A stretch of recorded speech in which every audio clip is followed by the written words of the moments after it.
সবচেয়ে অবহেলিত আত্মীয়ের নাম হলো ফুফু। ফুফুর সাথে একটু ফোনে কথা বলেন, একটু খোঁজ খবর নেন। আপনার বাবার বোন, আপনার অনেক কাছের আত্মীয়, তার হক অনেক বেশি। আপনার চাচা আপনার বাবার মতো। কোনো কারণে যদি মনোমালিন্য থাকে, জমি জমা নিয়ে গন্ডগোল থাকে, বাপের সাথে থাকুক বা আপনার সাথেও থাকুক, কিন্তু খবরদার, তিনি আপনার আত্মীয়। কিয়ামতের দিন বান্দার হক, মানবাধিকার সম্পর্কে যখন আপনাকে প্রশ্নের মুখোমুখি হবে, যেই মামলার নিষ্পত্তি আল্লাহ নিজেও করবেন না, ওই মানুষ থেকে মাপ নিতে হবে, সেই মামলা আপনি ধরা পড়ে যাবেন, তখন আপনি বিপদে পড়বেন। এই জন্য সেই সময় যেন আপনি মুক্তি পান, নাজাত পান, এই জন্য চাচার সাথে সম্পর্কটা ভালো রাখবেন। চাচাতো ভাই বোনদের কোনো হক নষ্ট করবেন না, ফোনে যোগাযোগ রাখবেন। এই যে সম্পর্ক বজায় রাখা, খোঁজ খবর নেওয়া, বিপদ আপদে পাশে দাঁড়ানো। এক নাম্বার 2, দানের ক্ষেত্রে অন্য গরিবের চাইতে আত্মীয়দেরকে প্রায়োরিটি দিতে হবে।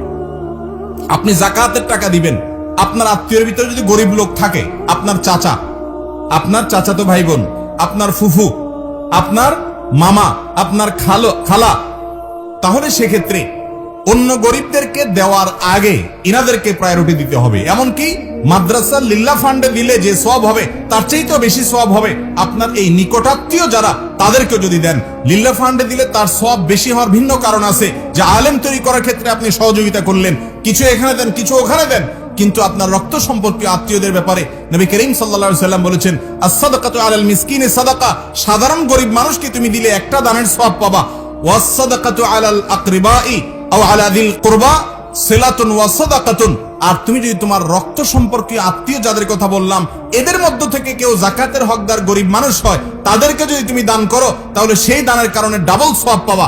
একটা হলো যাকাত আদায়ের সওয়াব পাইলা, আরেকটা হলো তুমি যে তার আত্মীয়কে টাকা দেওয়ার মাধ্যমে সম্পর্ক ভালো করলা, এই জন্য তুমি সওয়াব পাবা।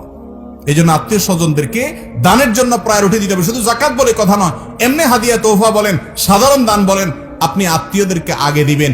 চাচা, ফুফু, চাচাতো ভাই বোন, ফুফাতো ভাই বোন এবং খালা, মামা, মামাতো ভাই বোন, দাদি, দাদা, নানা, নানি, ইনাদেরকে প্রায়োরিটি দিবেন। ভাই বোন তাদের মধ্যে সবচেয়ে বেশি।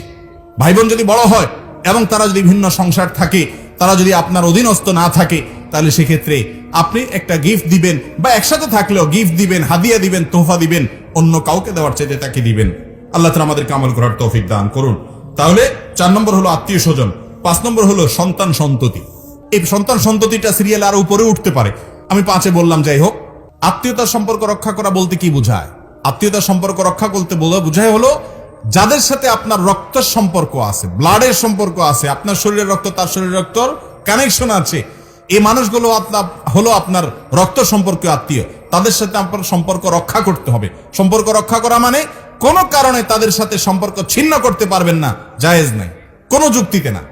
হ্যাঁ, কোনো আত্মীয় আপনার উপরে অন্যায় আচরণ করে, আপনি সম্পর্ক রক্ষা করতে গেলে উল্টা আরো চড়াও হয়, নানাভাবে ক্ষতি করার চেষ্টা করে, তখন আপনি আত্মরক্ষার জন্য দূরে থাকতে পারেন। এই ছাড়া অন্য কারণে আপনি আপনার রক্ত সম্পর্কে আত্মীয়ের সাথে সম্পর্ক ছিন্ন করতে পারেন না।